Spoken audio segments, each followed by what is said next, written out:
Hello everyone, welcome back to Storky Farmstead. Let's talk about what you need to do to get prepared for this winter storm that is coming towards us here in the south. Now, one of the most important things is to understand if you're growing things like shallots, onions, or garlic in raised beds, all you need to do, you guys, is add a little bit of leaf litter on top of your garlic or whatever's in that bin, and that will help regulate soil temperature. Now, if you've got citrus fruit trees, things like that, you're going to need to cover them. This is going to be a cold enough snap that it could actually kill them all the way down into their deep-seated roots. Something else you can do for all of your trees in your yard, put a mulch around the root base of your tree, including fig, blueberries, blackberries. Just pile up the mulch around the roots.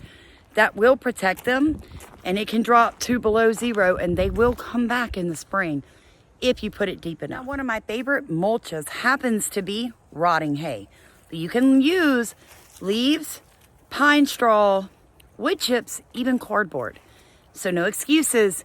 Get those fruiting trees with a good amount of mulch around the base of the tree, you guys. Now, moving on to your animals. It is so important that you make sure you have tarps, sheets, plywood, whatever you can get your hands on, and that you block the north wind. Okay, because that's the colder wind. North wind. My rabbits are directly behind this. Now, most of your livestock, including your dogs, can survive below freezing temperatures if you prepare them properly. Some things that you need to do, you guys: feed your animals around 3:30, 4 o'clock in the afternoon, before the sun goes down, before the temperature really drops. Because as your animals are digesting their food, their body temperatures are going to naturally drop for about an hour as they're digesting. Okay?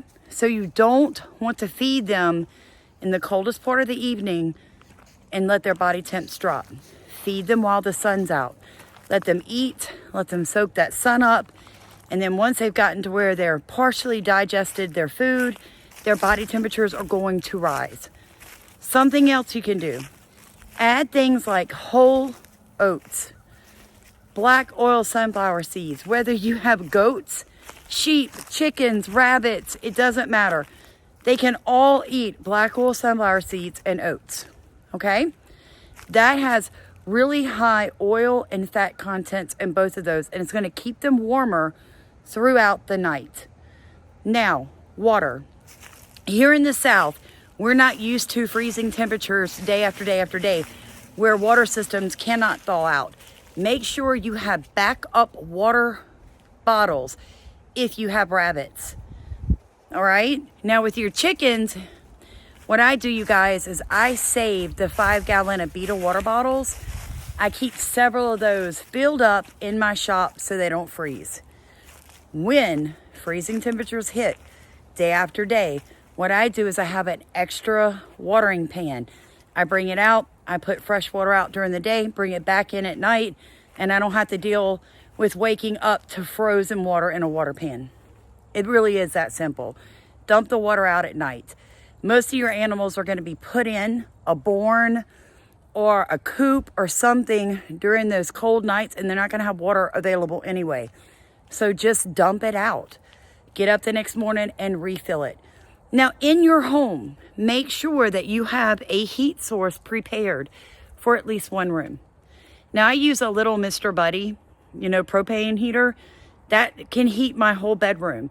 So that's our backup heat. We do have a generator. It can run some stuff, but I try not to use it too much in the winter because we've gone 14 days with no electricity, no water here, and bad winter storms. Another thing you need to be prepared for, other than having water and a heat source for you and your family, easy to cook meals in case your electricity goes out. Now, to keep the food cold in your refrigerator with no power is so simple. Juice bottles, 2-liter Coke bottles, gallon milk bottles, rinse them out, fill with water, freeze them now.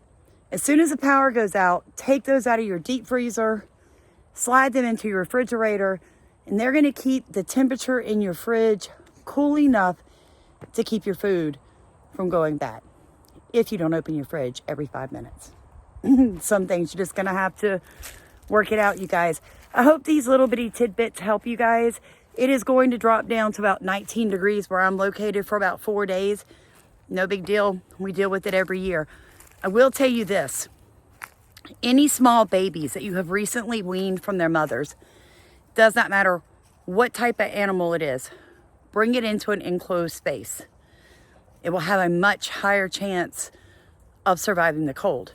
If you have any animals like, say, rabbits in cages, on the bottom of the cages, there needs to be 2 or 3 inch layer of hay where they can nest. Block the wind from them and they will be perfectly fine, even in 0 temperatures, okay? Your chickens don't need a heat lamp. What they need is you to compost underneath their roosting poles like I do. That compost will put off an ambient heat, even in below freezing temperatures. Cover the top of the roosting pole with a tarp, block the north wind. They'll get up on that roosting pole, fluff themselves up. They have heat coming from below. Tarp on top traps the heat and pushes it back down, and the wind is blocked from them. Chickens have a body temperature of like 118 degrees. If you feed them well, keep the wind off of them, keep the dew from settling on them and freezing, they'll be perfectly okay. They don't need to come in your house. You don't need a heat lamp. God bless you.